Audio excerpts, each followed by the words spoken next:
A Brush With is sponsored by Bloomberg Connects, the app for arts and culture.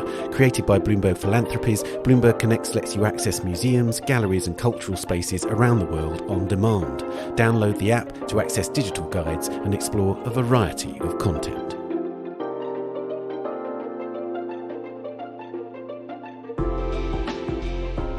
Hello, I'm Ben Luke and welcome to A Brush With, the podcast where I talk to artists about their influences from the worlds of literature, film, music and of course art, and the cultural experiences that have shaped their lives and work.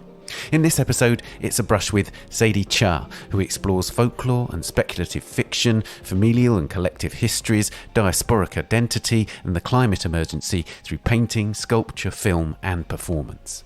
Zadie, a Canadian-Korean artist, was born in 1983 in Vancouver in Canada and is now based in London. She studied first at the Emily Carr Institute of Art and Design in Vancouver in 2007 and a few years later at the Royal College of Art in London. I remember the first time I encountered Zadie's work at the Frieze Art Fair in London in 2018 and being struck by how individual it was. It was exuberant, full of high colour and made in a huge range of materials and media, from a video work to hand-sewn fabric pieces and richly patterned wearable items of clothing that she's called magical garments. But it was also profound in its subject matter, the way that every item seemed hewn from a complex cultural sampling, reflecting on Zadie's experience within the Asian diaspora and her passionate engagement with forms of pop culture. The jackets she created evoked traditional Korean costume, but also American athletic varsity jackets, and on them and the textile hangings were well-known symbols used to stereotype or other Asian bodies, the yin-yang symbol and sword blades, for instance.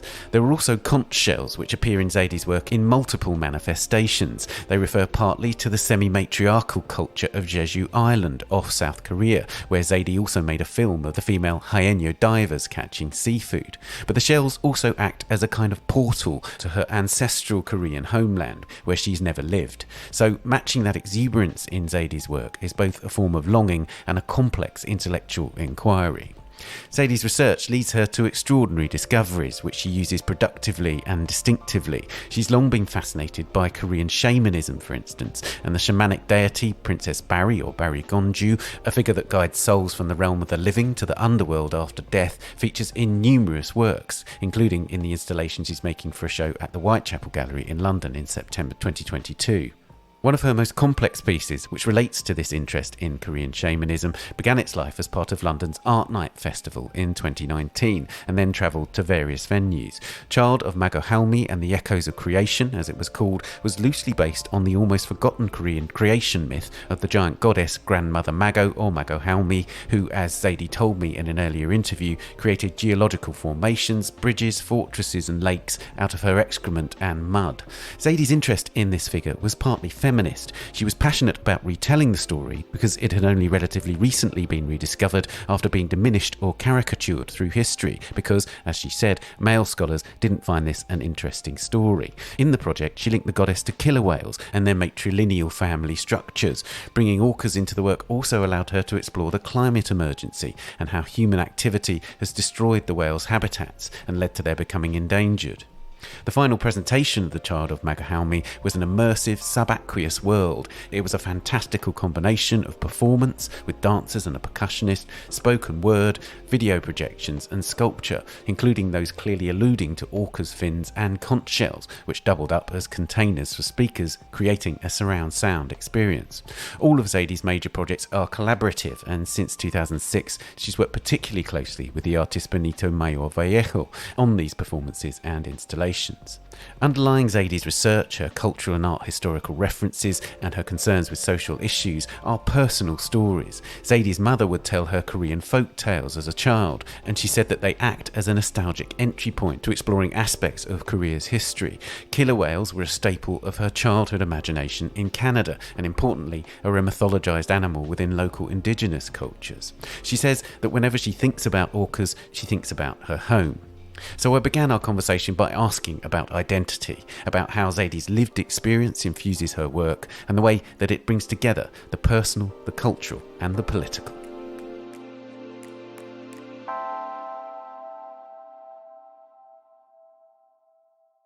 So I always say this, I studied painting in my undergrad and my master's, And I've always really been interested in identity politics. But whilst I was in school and just kind of doing traditional painting, I was always thinking about these things in relationship to people, clothing, and landscape. So I guess that's kind of geolocation, geography, and, I guess like place. Yeah. And then as I started kind of working towards garments and performance, it really harkened back to my time as a young person when I was really trying to figure out who I was in North America. And, I think a lot of kids end up doing that via pop culture and media. So I started thinking a lot about different clothes that I thought were cool and I think really helped kind of form the person I was. A lot of music and pop culture that was interesting to me at the time. So this would have been like the late 90s, early 2000s. And that's essentially how all those garments earlier were made. They were kind of directly influenced by certain silhouettes and certain kind of musical stars that I was attracted to. And slowly it's kind of morphed into looking at more kind of traditional clothing from South Korea, but at the same time really keeping in line with kind of contemporary fashion or fashions of my teenage youth. So I think that is a way in which those things directly are influenced by how I dress and how I look at fashion and how I look at what people wear and how I think people move through the world with intention and projections of who they want to be. So those are things that I'm consciously and unconsciously thinking about whilst I'm making work, irrespective if it's a sound piece or performance, textile work that's to be worn or to be hung or painting. So even with music, I'm still really influenced by a lot of the kind of producers that I was interested in the late 90s. Right. And in terms of how that then manifests itself in terms of form, is there a sort of to and fro where you're thinking that might be too on the nose, that might too directly relate to a particular kind of experience or a particular means of expressing elements of identity, for instance? Yeah, I think that's a really good question. I think earlier on, I was trying to be not for the sake of how things would be read, but for me to make that jump from two-dimensional painting into textile work and performance. I thought, right, I really liked these silhouettes of these jackets that I thought were cool when I was into skateboarding and snowboarding. And they had different patches on them with bands you might like, brands that you identified with. And I think that's how the kind of patchwork thing kind of manifested within my practice. But the way that kind of illustrated itself in the earlier work was kind of mimicking that directly, like using kind of signs or symbols that, might have seemed important to me or that I put value into, or directly taking things from pop culture that had multiple meanings, like the yin yang, for example. And then I slowly kind of wanted to move away from things that were so obvious, that felt like they could be read really easily and on the surface. And I think because it has always been much more complicated and nuanced for me, with frictions that don't always seem obvious and apparent if you're kind of stylistically inserting certain aesthetics in your work, particularly if they're relating to popular cultural moments of specific, I guess for someone in my generation, pivotal moments in Much Music or MTV history. And so I think that's why I slowly started thinking about those elements, but kind of fading them back into things that might relate to what seems like it's the traditional or kind of folkloric clothing, because I guess I want to seem a lot more slippery. And I think that even comes back to not wanting to use my face in my work as I used to do, because I think that at the moment seemed very exciting and new for me, and it was kind of a way in which I would make myself feel vulnerable, and that felt really exciting, and it kind of made it feel like the stakes were very high, like this was very important, so I'm putting myself into it. Whereas now, whilst I still feel that way, I also don't want to allow certain ideas or how I'm thinking or myself be so readily available and consumable within the work. Looking at your work, experiencing your work, I'm always conscious about this sense that there's a kind of journey, and the journey manifests itself through the work, but through the research too. And I wonder, to what extent do you want that feel of a kind of process of self-discovery, but also kind of almost like geopolitical discovery going on? Do you want there to be a sense that things are in flux to a certain degree? You know what? I think it's a really good question. And those are things that I think about for myself as the person who is also consuming the work. I think one really important thing to preface is, as an artist, I'm not ever in the position where I'm teaching lessons. I'm not talking down to viewers and other people that might encounter the work. I'm kind of proposing questions even to myself. I feel confused about things. And so I guess this kind of word flux, or being in that state of flux, is something that's really important to me in how I move throughout my life as a person, and how I've moved throughout my life as a diasporic person, and also how I am as an artist. And I feel as I get older, I'm less obsessed with being very much anchored and cemented into a certain set of fixed ideas, where it's like, you know, identity politics, the history of colonialism. If you come from a colonial country and you are part of kind of a settler lineage, you know, whilst you might also occupy other minority, identitarian, you know, subject positions, et cetera, it's very complicated. And I think the easy way people often feel like you need to approach those things is to have a yes and no answer, you know, with maybe like two variables. But as I get older, I just realize it's so much more complex, and I'm more comfortable with seeming like you don't really know all the time what the artist is thinking, or maybe what the journey is, because I think it's much more of a authentic reflection on how most people are moving through life. Absolutely. And I wondered if collage, therefore, is the kind of perfect form for that to a degree. And I don't mean like in the sense of a paper collage. I mean, in a way, when I'm seeing your live works, I feel like I'm watching a live collage. And it seems to me that that's a manifestation of diasporic discovery or exploration, isn't it?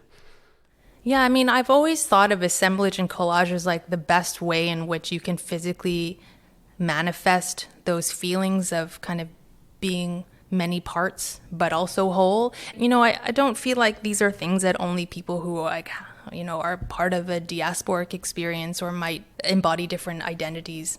I think everyone feels this way. We're all many different pieces. And so I just think it's kind of the best reflection of how I myself grew up, but also the things that I'm most attracted to. So I'm really, you know, inspired by hip hop music and hip hop production. And the reason why I think I've always been interested in that is there's always kind of a citing of sources in some ways, where there's a kind of a historical approach to how things are being made. If you throw in like a horn from, you know, this jazz section from whatever period in American history, you can tie that to certain moments of a kind of political unrest or political happenings, and then how that might mix in with what the song is about. I feel like that's something that I also really enjoy in painting. When I look at historical painting, I love when you see like, Picasso made that ode to Goya, or like that brushstroke is a reference to, I don't know, like Velázquez, and Velázquez was also looking at Titian. Like, I just think that those things are really cool,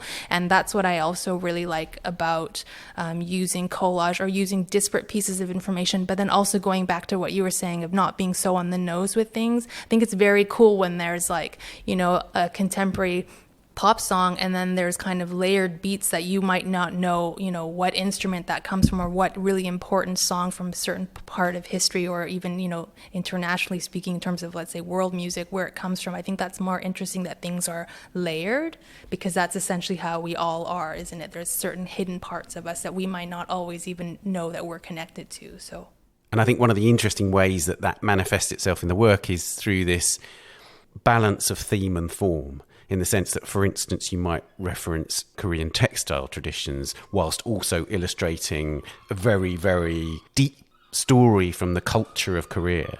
And so there's all these sort of interesting correspondences, in a way, between theme and form, or subject matter and form. Can you say something more about that?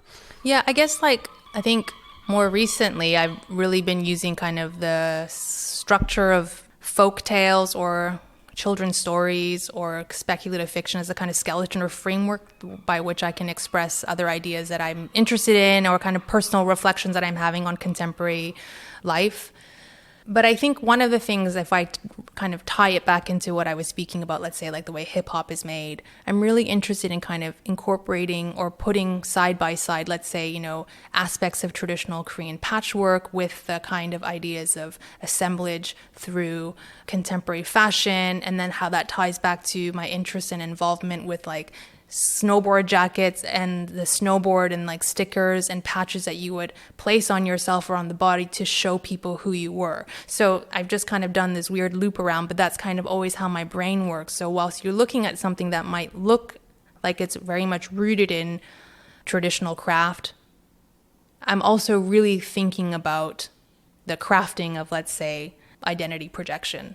Performativity is really important to me in my work. I think a lot of people think I'm a performance artist, and I actually don't consider myself a performance artist, mainly because I just don't feel like I have the right to do so, because it's not the kind of principal, focus in my work, and also because I just didn't study it. So I feel like I have no claim to authenticity or agency within that. But I guess I really like that idea. If one is talking about identity construction and music influence, why not directly touch that and bring that into one's work? That was one of the kind of draws for me to think about performance and textiles in my work, where I felt like with painting, you can't really bring whatever, a 5x4 painting out on the street and kind of walk around as if you're embedded in everyday life. It's just not the way it is, unless you're like transporting that piece from one place to another. Whereas if you make something that can be worn, it's something that exists in life, and I really love that.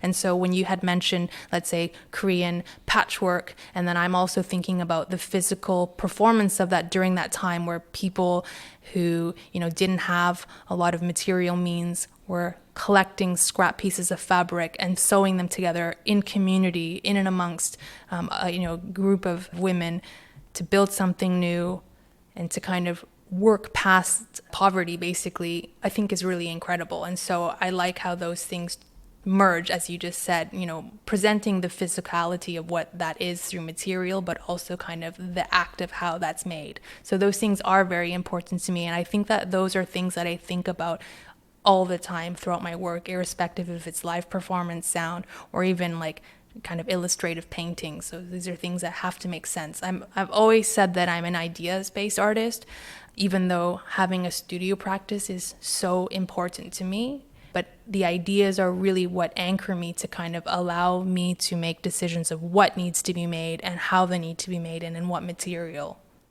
I wanted to ask about the sort of mode of your work to a degree, in the sense that, on the one hand, I'm really conscious that a lot of it could be a space for mourning, in the sense that, like, climate change is a big theme in your work, the climate emergency. And then on the other hand, you're addressing Korean shamanism, which is deeply under threat. And the reason I ask about mode is there's always something very interesting, because it isn't just mournful. There are elements of celebration there. There are elements of deep respect for tradition and, for instance, for the natural environment. And it seems to me that it's more complicated than just, as you say, a sort of kind of didactic approach to climate emergency, for instance. Yeah, I think because I often use things like the climate emergency or the kind of subject position of the Korean shaman within the social structure of contemporary Korea and Korean history as focal points to speak to larger issues. So what I'm really interested in is power, positions of power, and how that power is used to subjugate other people and animals. So when I made this exhibition with Remy Modern in Canada, which then, traveled to Leeds, the exhibition was essentially about interspecies kinship and how we could possibly work together to combat climate change, for example.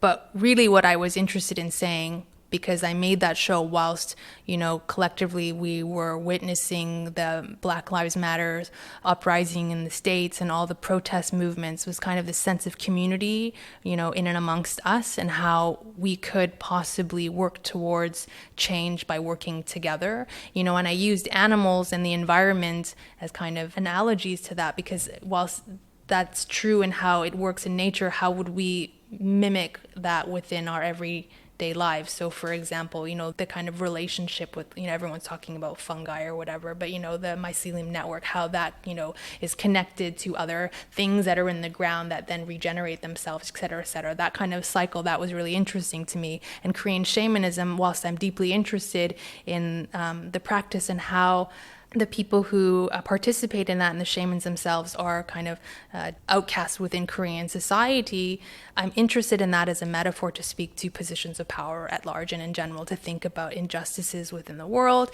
and also the position of, let's say, colonial perspectives or oppressive positions that are trying to eradicate, indigenous or ancestral forms of knowledge, worship, or practice, which we can look at everywhere. So, and that doesn't have to just do with something that sounds sounds anthropological in the wide, larger sense, we can think about how that might affect, a low income, a working class people, in local neighborhoods, and kind of the positions of power and pushback, people are having to deal with their local governments, for example. And I'm not so explicit with how I say that because I'm not an artist that, I'm not going to have a data chart. I'm not going to provide factual information. It's not to say that I don't actually research and think about these things, but I'm more interested in pointing to ideas that might circumnavigate those talking points, those thinking points through storytelling. And I think that's where I fall back on the idea of using, let's say, fables or folk tales as a way to talk through those things, because I think even in the past, those stories were kind of meant to spread information to the illiterate classes as a way to speak about morality or social, issues of the day. And I think that when you have that type of critical distance, we're able to criticize and punch up in a way where it's less threatening, I suppose. I wanted to ask about collaboration, because it seems to me, on the one hand, your work is very copiously credited. It's a really sort of heartwarming thing when you see an artist who's very open to crediting everybody they work with, and also that idea of collaboration just being absolutely central to your work. For instance, with Benito Mayor Vallejo, who is, I guess, your principal collaborator, and increasingly, you have sort of dual-named works. So tell me about collaboration, why it's important, and in a way, what your role is in that collaboration. Yeah, I think that all artists collaborate with multiple people all the time. I think you're right. Lots of artists don't credit the folks that are involved with the kind of creative ideas, the making, the production, because I think that historically that's just not really been done. There's such a focus, particularly now, on the celebrity of an artist, the one person that we all need to focus on, but that's just not realistic, and it's just not factual. So, there might be some artists that really do work completely on their own, but no one lives in a vacuum or a bubble. We're all reading things from the past or contemporary stuff, listening to music, listening to podcasts, going to lectures, and I kind of think about every idea that I encounter in my life as having that type of collaborative spirit. And also for me, I just think it's ethically, morally wrong. There's so many people that contribute to my work, and that might not even be with production in the studio. That's the kind of technical team, AV and otherwise, in institutions, the curatorial team, the press team. There's just so many people that are involved to elevate and help platform, in quotes, one person's idea. It's not realistic. It's ridiculous. So I just think crediting people, particularly those who are really intrinsically there in the process, is just the right thing to do. And I think the reason why it's so important for me is, you might have an artist that is very well known to have huge studios, and clearly they're fabricating things just because the production levels of their work is just so high spec. So, that I guess I can kind of understand, because it's under the rubric that we all get it. Like Jeff Koons is not there sculpting his things. It's fine. It's not the point of his practice, right? But I think for me, I make my work, right? I know how to paint. I know how to make things with my hands. If there is someone who's involved in that process, it's very easy and likely that me as the artist will consume that or cannibalize that within the kind of public reading of the work, because I do make stuff. So it's really important that even if I have support with making work, I will credit people, even if they don't really have creative involvement, right? So if someone like Benito, who's, I've been working with this person since really 2006. When we first met, we met in university in Canada, and he's my life partner. This type of collaboration that we have, I would say it's much more profound than having an artistic collaborative partner, because realistically, I am kind of in that relationship like the art director. I'm the one who's kind of provides the framework of what I want done. But because there is a level of trust and a level of knowing one another, this person is able to provide ideas through the lens of what he thinks will be best for my work, or what could work, and, provide a certain set of ideas that wouldn't otherwise work if it was coming from someone I didn't trust, or his position isn't as two artists that are collaborating. He's really kind of bending over in order to really support my ideas. But I think because of the kind of creative input in terms of exhibition design, just even having another pair of eyes or ears to really fall back on, there's a level of involvement that almost surpasses the collaborative quality to it. Similarly, the dancers that I continue to work with, it's a different process, but it's similar in the sense where I come to them with ideas and they bring a lot of stuff to me. So if I don't then credit them it's very easy for people to think that I've choreographed the entire thing, and I haven't, right? So that's just, I think it's really important. And I just hope that more artists follow suit, because it's very obvious, especially with the level of kind of production of some artists and the amount of work that they're making. They're not working alone.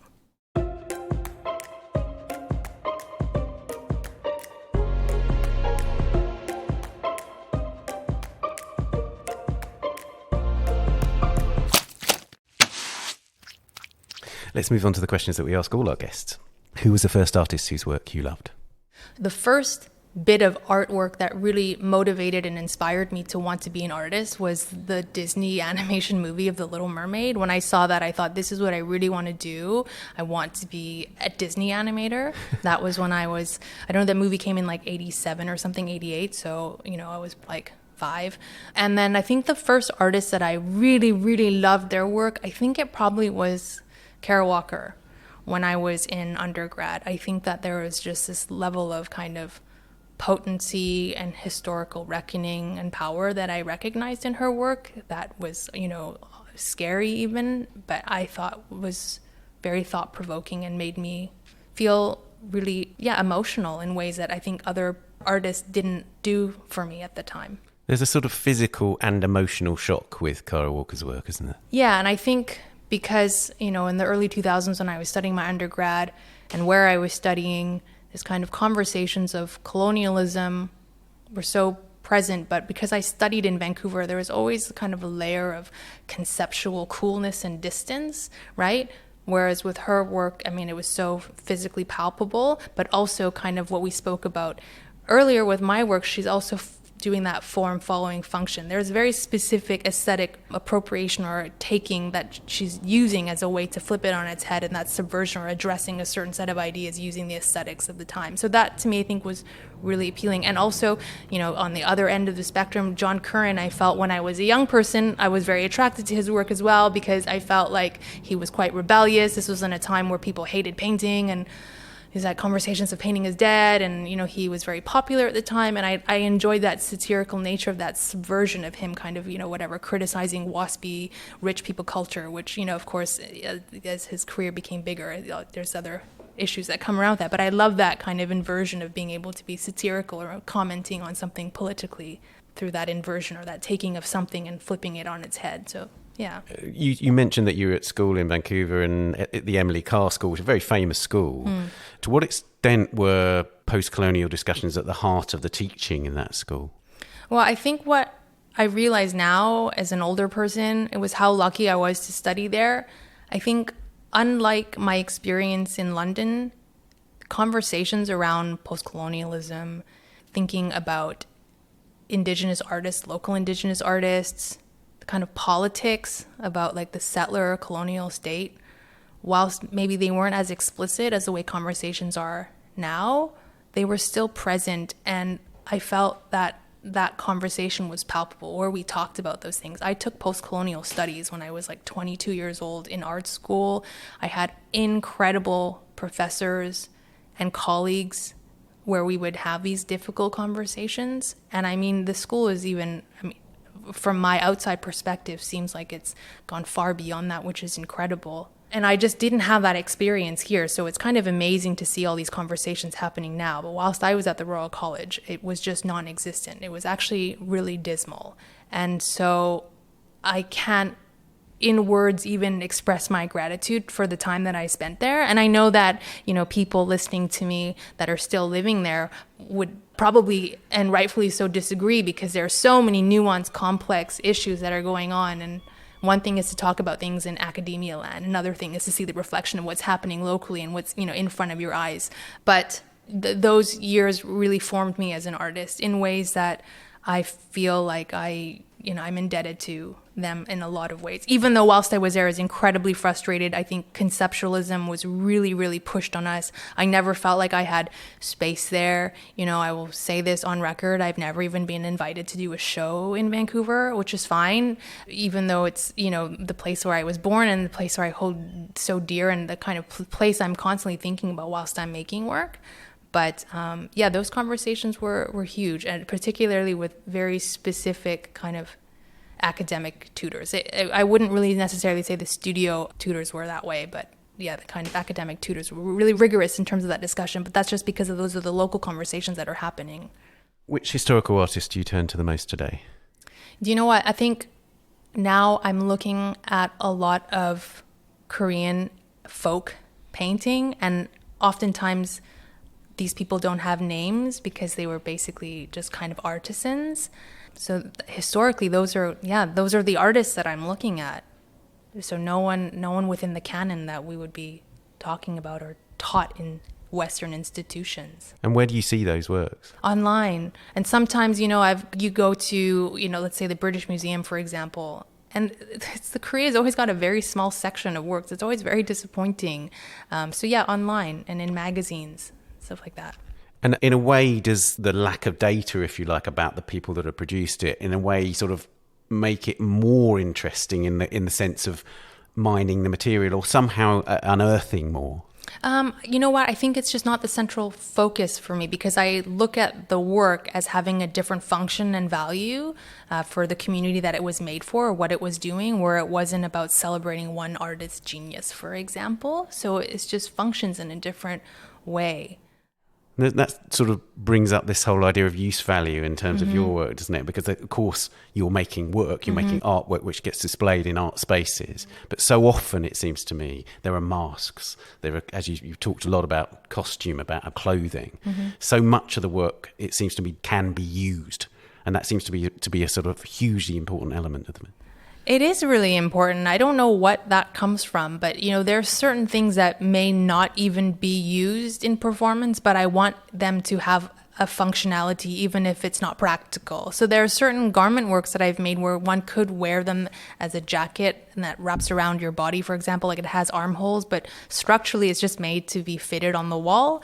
I don't know what that is. I think there is a tie into reality that I really like, that it can exist in one's everyday outings. I don't know what that's about. It's something that's interesting to me. So for example, if I were to make sculptures of shoes, I want them to be worn. And I'll give you a really bad example. I'm going to put myself out. So if you look here, I know this is a podcast no one can see, but there's some sculptures on my walls. There's two fox heads and two look like cabbages. Those are meant to be shoes. They're not functional. The reason they're not functional is because of the production timeline was very tight. But that to me was very disappointing, because in the past, Benito and I have worked on other sculptures that are shoes that can be worn, So that to me that's like 10 points deducted or something. So, it makes no sense, because they are essentially just static sculptures. And that's how we rationalized it to ourselves during that very tight deadline. But now looking back on it, you think, yeah, if we made them again, you'd want them to be worn, even if they would never be worn.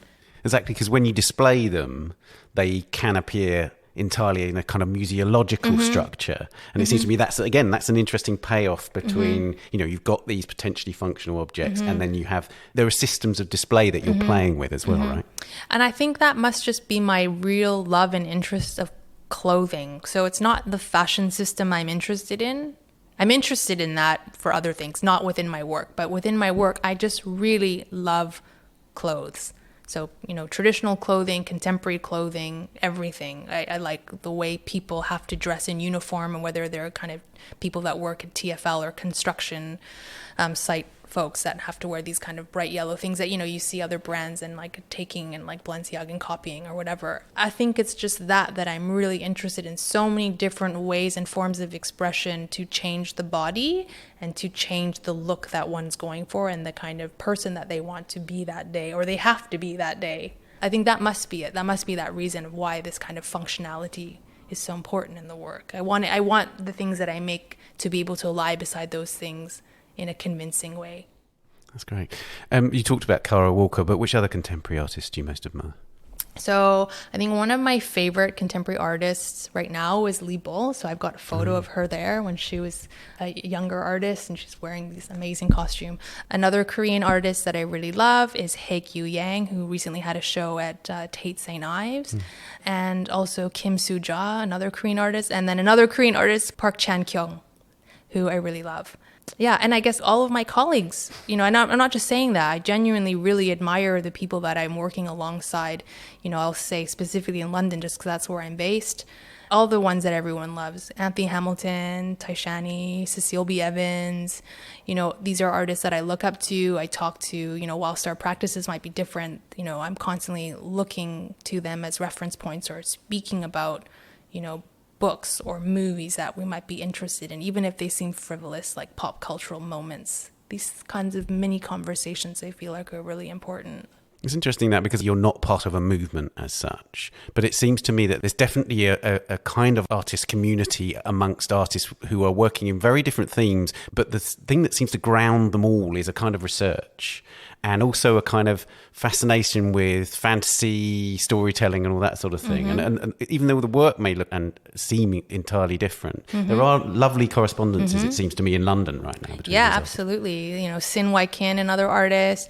I'm really interested in artists who dabble in theatricality, that, work within installation and work with immersive environments. I guess, not because I necessarily want to create modes of escapism, but I like the idea that one is able to escape into worlds to learn something about the world in which we live in at present. What do you have pinned to the studio wall? We're in the studio now and we're surrounded by your work, right? But do you tend to have other works pinned around you on occasions? Do you know what? So this is the thing I'm blaming also on the iPhone. When I was in grad school and in undergrad, and when I was working in between those, moments of education, I always had printed material plastered over the walls. You have mood boards, and I still work that way, but it's all in my phone now. So it's all via saved Google Images, Pinterest, or whatever. And I hate it. I think it's the same way in which people do research on their phones and don't go to the library and take books out or make notes in the margin. I know it's something that a lot of people fall into because it's just the way we're living our lives, but I find it really regressive in terms of the development of my work. But at the moment, I have a little makeshift shrine to my dog that passed away in 2018. So he's got a little ancestor shrine there. And then I just have some of my, previous sculptures that I worked on with Benito hanging up. And then I have, a poster I made. And just that one photo of Lee Bull, that's it. And I just have a bunch of knickknacks. I think my dream is just to have a large studio and I have a wall dedicated to granny knickknacks. This is something that's my version of art collecting, my version of not having money and being able to buy knickknacks from the charity shop, or if I'm lucky, on Etsy or eBay if I splurge on something.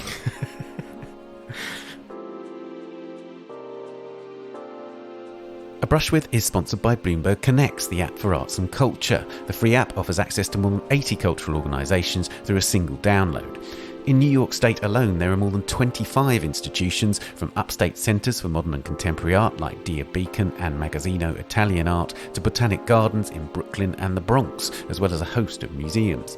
One of New York's most prominent galleries of contemporary art is MoMA PS1, where Zadie Xa had an important early exhibition. If you download Bloomberg Connects, you can find a guide to PS1 that includes in-depth explorations of its exhibitions, including its summer 2022 shows. You can find out more about photographer Deanna Lawson and listen to her talk illuminatingly about why she chose her medium. And you can read and hear about Life Between Buildings, PS1's history of community gardens in New York City. To explore digital guides to all the partnering institutions, download the app today. It's available from the App Store and Google Play, and you can keep up to date by following Bloomberg Connects on Facebook, Twitter and Instagram. Which museum or gallery do you visit the most today? I guess it's a mixture between the V&A, the British Museum, and Tate Britain and Tate Modern. And it's not because I think that, they are the best ones in the world, amongst many others. But I guess what I like about those is that there's the collections that you're able to look at that kind of speak to different parts of history.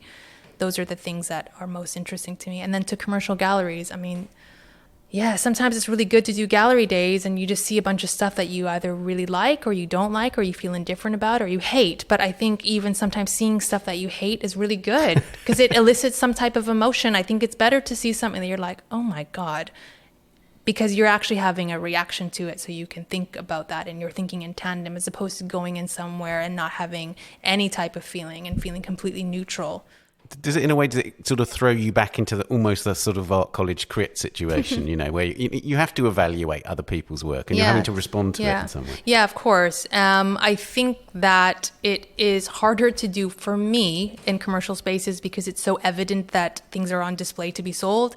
And so you're looking at the intent and purpose of presentations. I understand that when someone is playing within that arena, there is a certain mode of presentation one is going to do there than maybe a different thing if they do something in another space. So when I say that, it's not even to be critical. It's like the criticism should be appropriate to what you're looking at. I can also go in somewhere and think, my goodness, this abstract painting is beautiful. And that's it. Like, I don't have to get anything else from it. And I like it. And I know why it's there. I know who's looking at it. And I know who wants it. And that's it. It's fine. And then I might go somewhere else and, look at something and feel like this is really difficult and a bit boring, but it's creating some type of feeling in me. It's making me think about something, or maybe points me to a direction of another artist or a moment in history or something that's happened that I don't know about, that, I might prod and poke more, even if the show itself didn't really do it for me.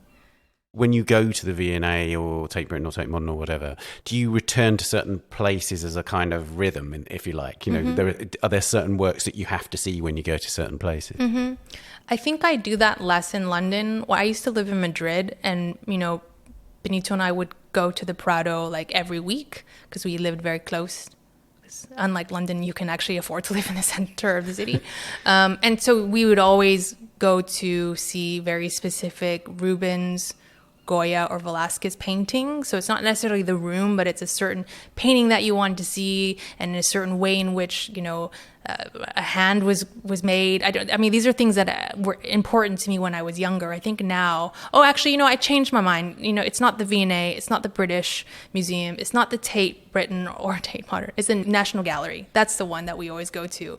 And it's the same thing. We, even though the history of painting doesn't hold the weight it did for me when I was younger, I still go to that museum and look at things as instructional guides.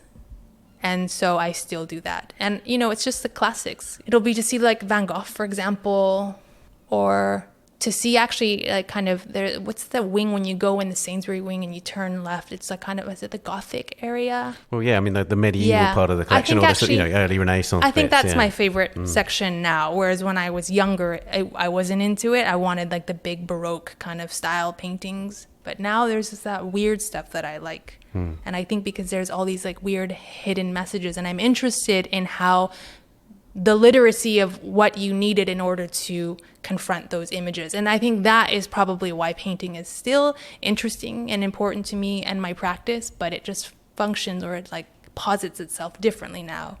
Yeah, that's interesting. Obviously, you did a performance there, Scorpion, which was actually set directly within, surrounded literally by Velasquez. How did that feel to make a work directly surrounded by those incredible masterpieces? Well, it was really amazing. I felt so privileged. Like the curator we worked with, Paresh Mistry, like he just facilitated that whole experience in such an incredible, flawless way, where he allowed us to rehearse off hours, like when no one was there. Can you imagine? You're like in that Spanish room and you're with performers you're working with. They're not wearing shoes. I charged my iPhone right underneath the Velasquez painting. That's bananas, I just couldn't believe it. And I just felt so incredibly lucky. And one thing that we kept talking about was probably very annoying to Paresh, because I think he was like genuinely like, I have to work here and be here all the time. You don't put this in my head. I was like, there's ghosts in here. Because when you walk in the National Gallery at night, there's like these timed lights. And so as you walk into a room, they just go on. It's very theatrical. So every single time you walk into a room, the lights, they don't just turn on abruptly either. They like kind of go from, dark to dim to light in a really beautiful way. And then all the paintings are spotlit. And you really feel like the presence of the people that are being portrayed in the works, but also the artists themselves, the many, many people that have passed through those spaces. It's really incredible. So yeah, that was amazing. I feel like I maybe don't even have words for it, because it's not only just what I just mentioned, but also the very nerdy aspect of me being from Canada and being so far away from any cultural points where like old master paintings would be, in quotes, seen in the flesh. That was like so important to me and my friends when we were, at an undergrad, like, oh, can't wait to see this in the flesh. Like, it was like nerdy jargon, painting jargon. But, if you don't grow up in England or in Europe, you don't have access to things like that, or New York or even Toronto. Like, I grew up in Vancouver. It's very far away from these other places. You can't just like hop on a bus or, so it was amazing. And did it make you see the work differently? Because one of the things that I was really conscious of watching the video of that piece is that I was seeing sudden correspondences between the costumes of your performers and those elaborate costumes in the Velázquez's on the walls. And how conscious was that, and how much did it sort of affect the reading, if you like? Well, that was all very deliberate. So, Benito and I chose that room very specifically, I think, for our own sentimental kind of reasonings and desires, fulfilling these teenage desires, essentially. But also because I really liked where it was located within the museum. You have to kind of walk into the heart of, I felt like, the museum. And then when you look at all those paintings, that's right, you see these kind of, that red fox costume is an ode to, not only to like Francis Ford Coppola's Dracula, right? And the amazing costume designer on that film, but also to all of those papal paintings of the Pope. And right, I was thinking very much about Velázquez's Pope painting. I mean, it's in Rome, but I was still thinking very much about it. And so I liked that play. And even the paintings that were made for that, we wanted to use references in the other paintings. So there you have the checkered floor and some of the things. You have the ways in which a window is inside of a window, the perspectives, and also really thinking of like jumping in and out of like portals and like time capsules, because that's essentially what paintings are. These paintings are time portals, right? And on so many levels, not only because they were made in a certain time, but they were illustrating and depicting and speaking to and maybe changing histories of certain moments in time, Which cultural experience changed the way you see the world? I went to South Korea for the first time when I think I was 11 years old, and that changed my perspective.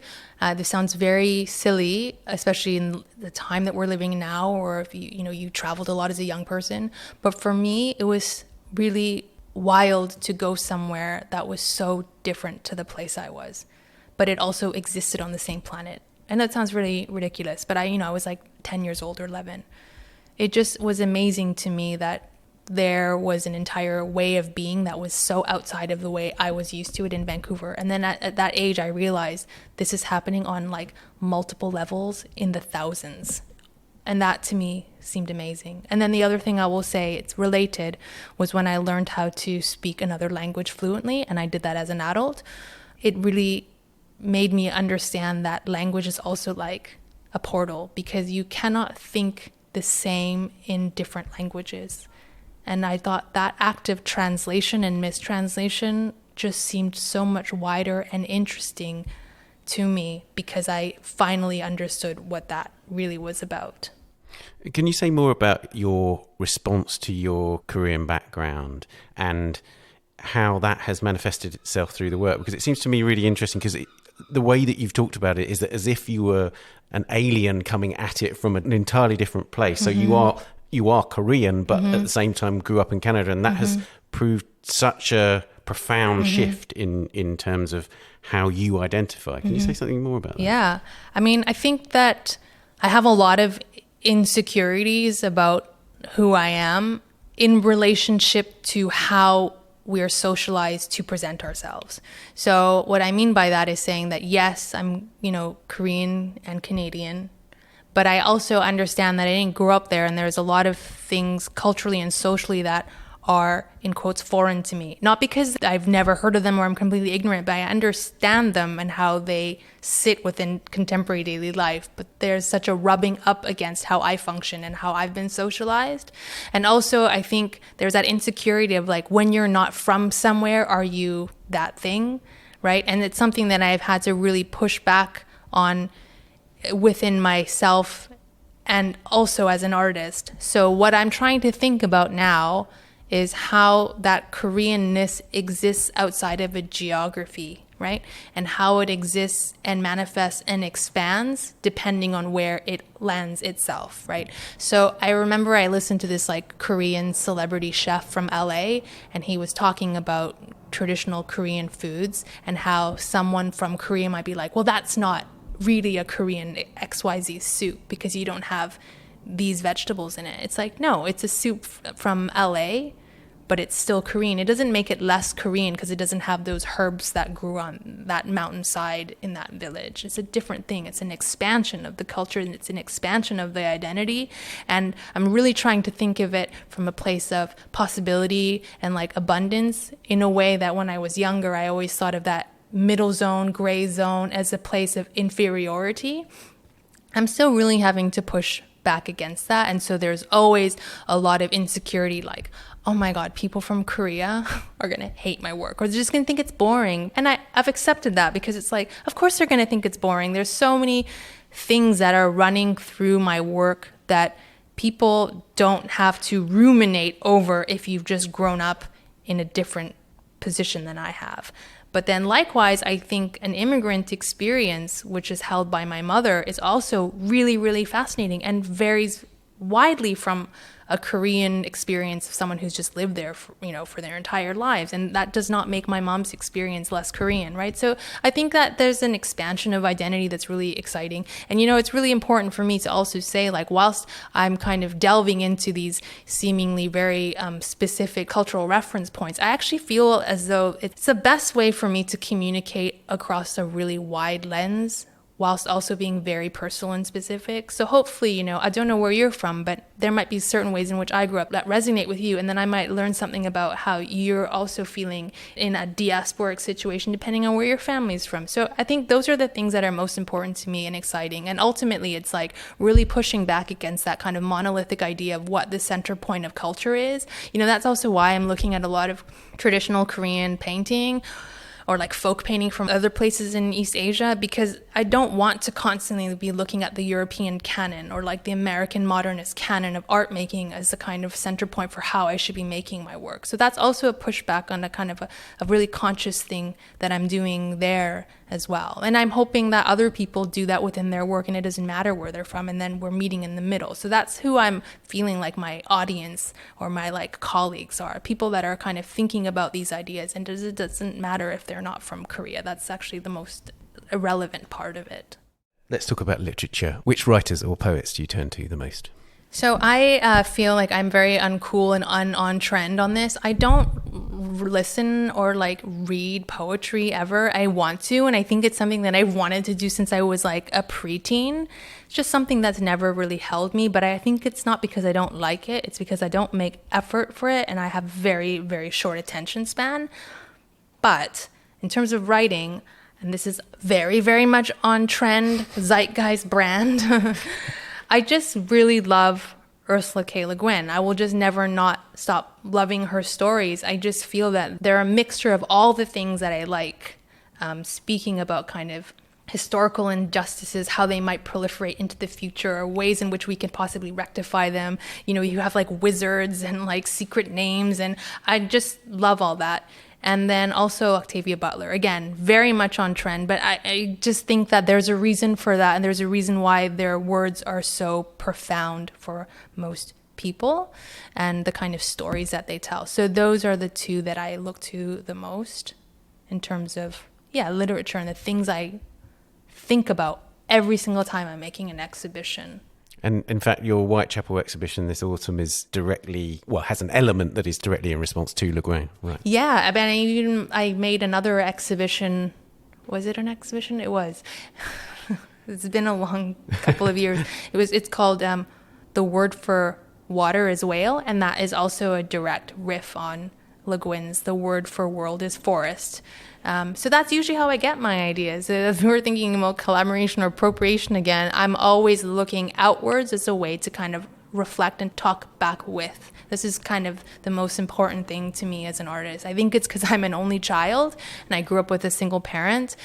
I really yearn for communication. And so that's the thing that I'm most wanting to do with my art. I want to be talking with other artists and viewers. It's not like I'm talking down to, I'm talking with. I want to be in conversation with. And I've just been reading Butler, so she's very fresh in my mind, partly on the recommendation of so many artists, which is fantastic. I wonder if there are the particular Butler works that have Kindred. worked for you. Yeah, that's just so powerful, because I think it's like, it's terrifying.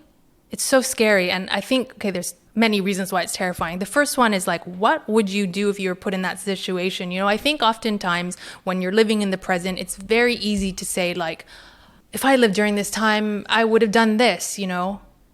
But it's like, it's very scary in those moments to push back against authority, right? So I'll put it into context of something I've been thinking about recently. What would you have done if you were living in like colonial Korea and, I don't know, there was pressure for you to rat out your neighbor to like the Japanese, right? Would you do that to save yourself and your family? I don't know. It's hard, because then you think of their torture and the killing is like a real thing.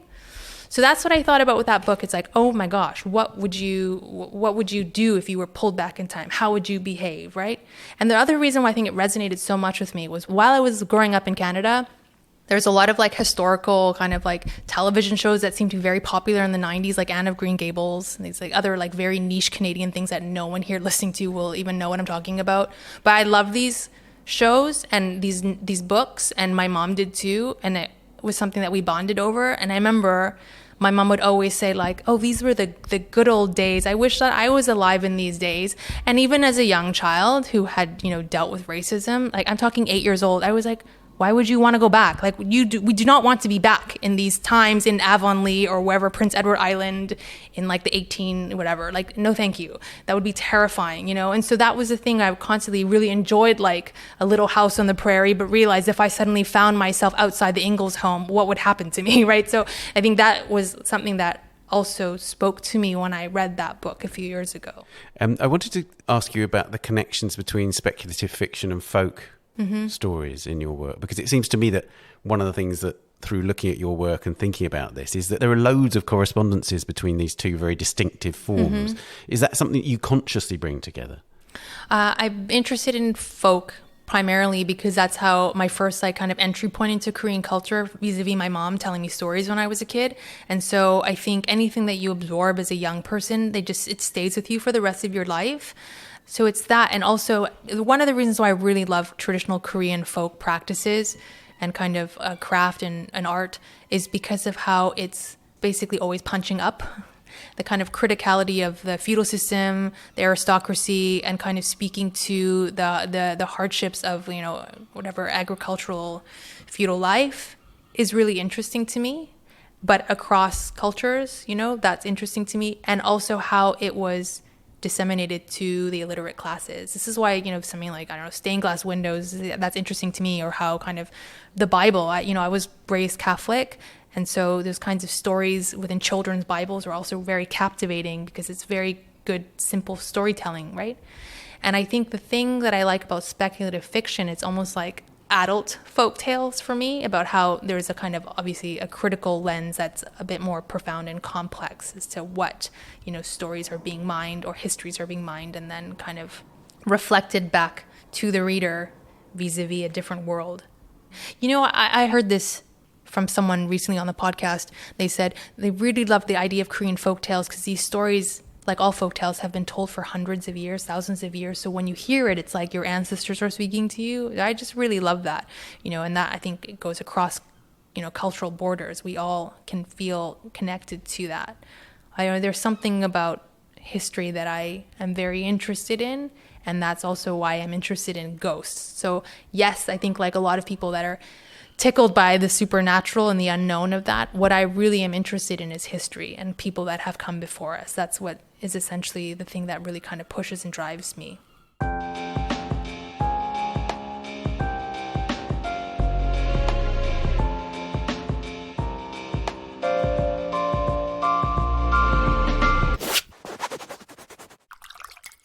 Let's talk about music. You've already referred to it on several occasions, but tell us, what music do you listen to while you're working? Okay, so, you know, I don't know what is up with me, but for the past 3 years, I've not listened to music so much whilst I'm in the studio. During the pandemic, I couldn't listen to any music. I found it journeyed me to places of emotion that I felt like I couldn't handle whilst I was trying to be cognitive while I was making work. And in the past, I know some people like really like listening to techno or whatever whilst they're making work. I can't do that because it puts me off course on concentration, and I fall too deep into the music, and then I make mistakes, and then it's not good. So I listen to a lot of audiobooks and podcasts now. But recently, because Beyonce just dropped the album Renaissance, I've been listening to that. There's probably similarly to the kind of like the conceptual crux of why she made that album, the kind of rejoining into happiness of life or frivolity, you know, which is also seems to me like the roaring 20s or something right before catastrophe is going to happen again. We need a little bit of escapism. It's something that I guess it's just making me feel a little bit more free in the studio. But yeah, don't listen to a lot of music in the studio when I'm making work. I do, probably like an athlete, listen to certain kinds of music before I'm going to start working to psych myself up. That's really interesting. And because of the direct references that you've made to hip hop, I'm imagining some of that is hip hop. Is that still a big influence? Yeah. So I think just similarly to when I was speaking about how things that you encounter as a young person stay with you for the rest of your life, hip hop is definitely one of those things. But equally, I've been listening to a lot of probably very, very bad 90s pop music. But like people that I'm not even into like the trajectory of these like bands' careers, but it's because they're attached to certain movies that were important or seemed important to me as a young person. Like, you know that song, like that Paula Cole song? It's like was the Dawson Creek's like introductory. You know what I'm talking about? I think I do, yeah. Yeah, I'm not going to sing it because I have such a bad voice. You just look it up. But like that song or something, like I'll like things that I have no tie to, or like, so recently, I don't know how this happened, but I started like to have a revisiting of like Leonardo DiCaprio in the 90s, you know? And then I remembered, I was like, oh my God, like there's movies like Romeo and Juliet and Titanic, obviously, and Basketball Diaries, and looking at all those soundtracks and listening to them, because I think it's this transportation into time that I really enjoy. On one hand, it is of course for nostalgia, but I think it's like, I feel most creative when I feel connected to who I was as a young person, because I think I didn't have the same responsibilities as I have now, of course. And there was a freedom to be so enmeshed within daydreaming and creativity that didn't have any stakes attached to them. And so in many ways, you're like your most freest creative person in those moments. A lot of times those things are private. Those things are held within your diary or your mind, or when you're watching a movie and you're thinking about the world around you. So I think for me now is as we get older, that's something that I'm really trying to connect myself to, how I felt when I was a young person. But not, it's very specific moments when you were, I guess, very impressionable and there were certain things that held real importance to you. You know, you can listen to a crappy song that you think you're like, this is so good. And it's like, you know, Teenage Dirtbag is not a great song. I'm obsessed with it because I remember listening to that when I was like in the 9th grade or something. Can you say more about the ways that you've used hip hop culture, like as a direct sort of visual reference? Because, like, for instance, the rapper Cameron is like a particularly significant figure in terms of like, for instance, color and the way he dressed. Yeah, that's such a funny question because it's very true. I mean, I haven't for a long time, but definitely. So rather than being overtly appropriative about it, I still would recognize him as like a rock star idol that I had when I was a young person. I really loved his raps and I loved his cadence and his style. And so when I think about him, or when people probably who are fans of this musician think about him, they think of this era in like 2003 or whatever, when he would wear baby pink all the time and then later like this purple color. And there's just very specific tones that he would wear. Like, so it's just almost like a real formal engagement. And also the kinds of the textures on the certain kind of jackets that he would wear, the certain kind of satins and like, I don't know if it was fake fur, probably real fur, you know. Anyways, just all this thing. So even for me, just thinking about him, that's what it's eliciting to me. But then on the flip side, I think, you know, when I first got into performance, whilst it was not overt, I was really thinking about the cadence and the presence of like pop stars and hip hop stars that I really admired and still do when I was a young person, you know, wanting to like have that type of energy, and how it related also to like the Korean shaman figure, the MC, the master of ceremonies, the person, the storyteller who is at, you know, the hearth of the fire, telling, you know, a captive audience about their daily life or what was to happen. So those were things that felt important to me. So whilst on a superficial level, yes, I love hip hop music, I love rap music, it's how I grew up. I think as a lot of children of immigrants in North America and probably in the UK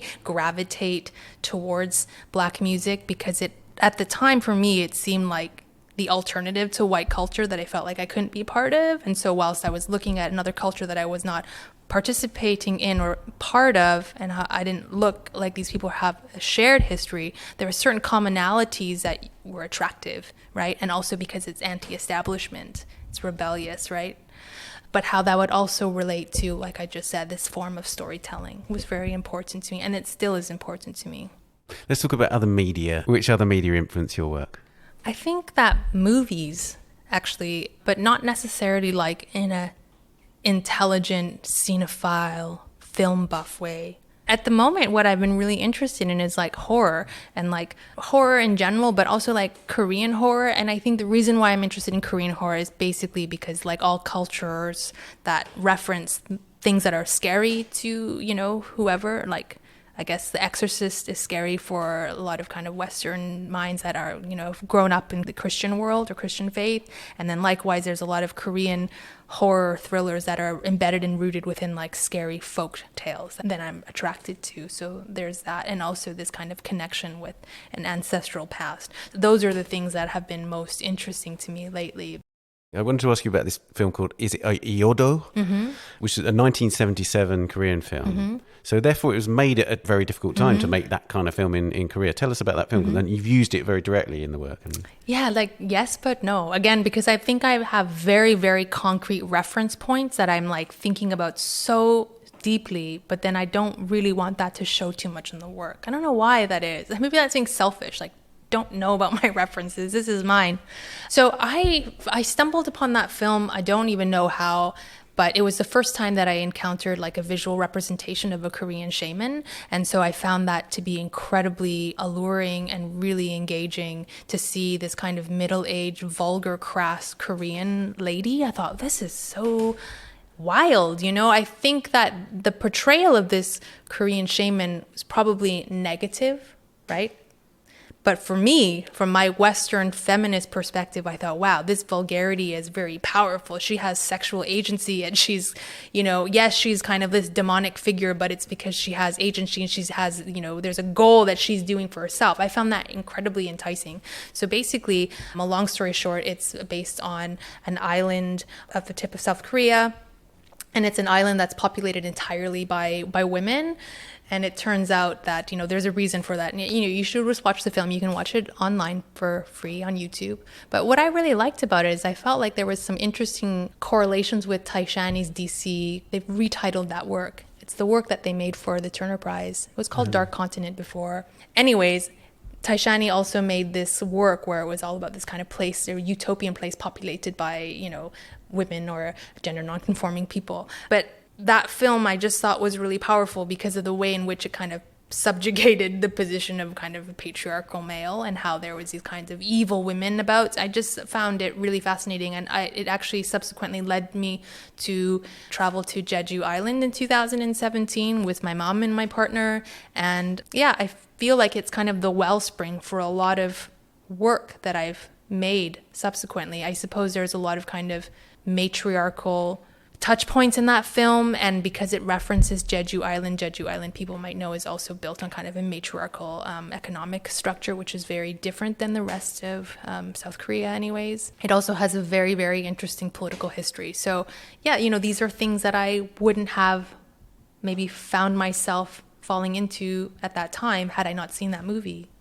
That's great. And you're showing at the Jeju Biennial later this year. Yeah. So that's really exciting for me, actually, because I feel I'm able to give back to a place that has given me so much, irrespective of it knowing it or not, you know? And also, I think it's really important for me as an artist to be able to share my work with spaces that are not super art world or something. I know it's a biennial and there's, you know, some well-known artists that are going to be in there, but the kind of real draw and attraction was to be rooted in that place again and be able to give back. I mean, that sounds very pretentious, but it's the only thing that I have to give back. I don't have anything else, you know? Is there a particular discipline in your daily working life that you see as an essential ritual? Yes. I don't see it as essential. It's something I do every day. I want to change it because it seems very time wasty, but I take a very, very long time to get settled in the studio. So I have a very, very long breakfast. Then I'll sometimes like clean my house. Then I'll come to the studio. I'll watch some TikTok videos.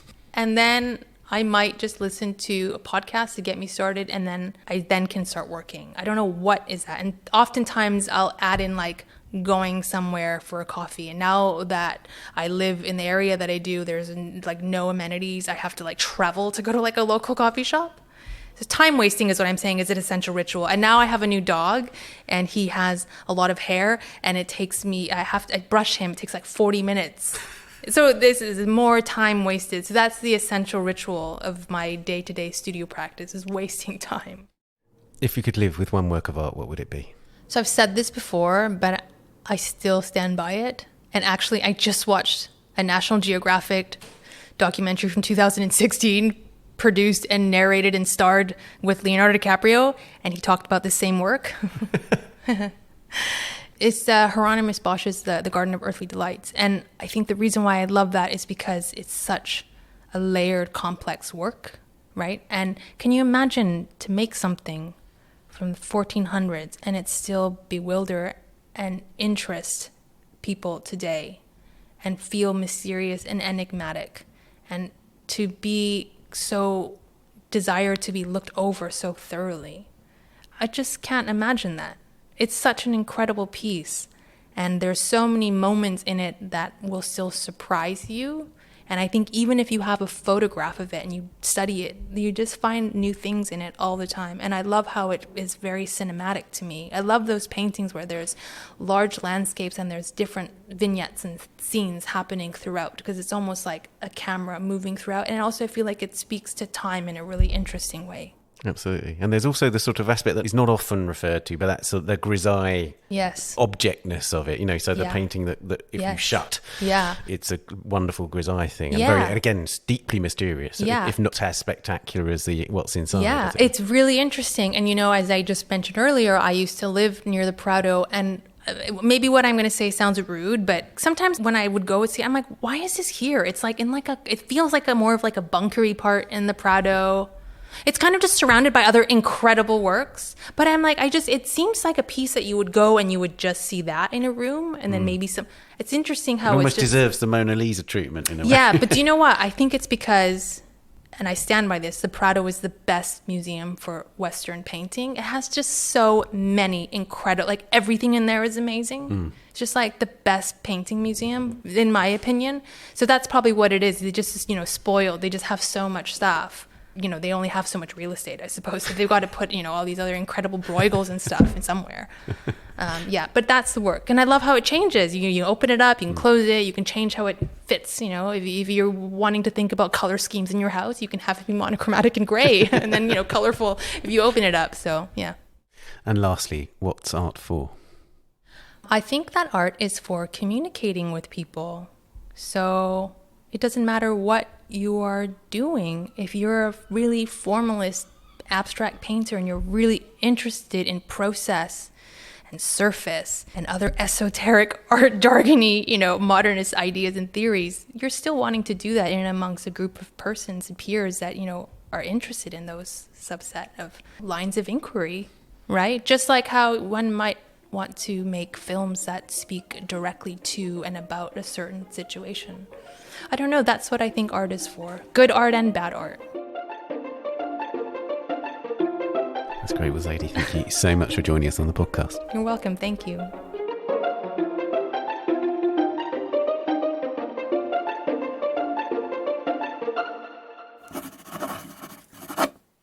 Zadie Xa, House Gods, Animal Guides and 5 Ways to Forgiveness is at the Whitechapel Gallery in London from the 20th of September until May next year. Zadie features in the Jeju Biennale from the 16th of November until the 12th of February 2023. She also features in Wonder Women at Deitch Projects in Los Angeles from the 3rd of September until the 22nd of October. In Soy Dreams of Milk at Blind Spot Gallery in Hong Kong from the 10th of September. In the New Bend, curated by Legacy Russell at Hauser & Wirth in Los Angeles Stories from the 27th of October until the 30th of December. In The Horror Show, A Twisted Tale of Modern Britain at Somerset House Studios in London, also from the 27th of October until the 19th of February next year.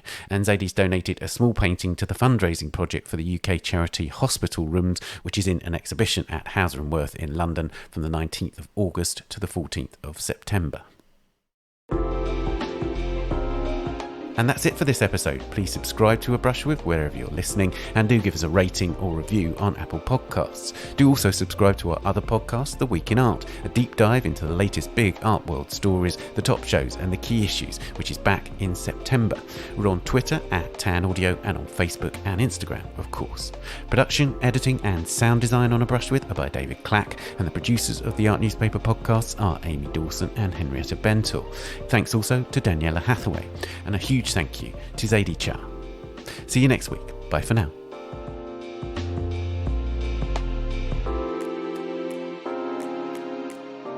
A Brush With is sponsored by Bloomberg Connects. Download Bloomberg Connects today and discover cultural institutions on demand.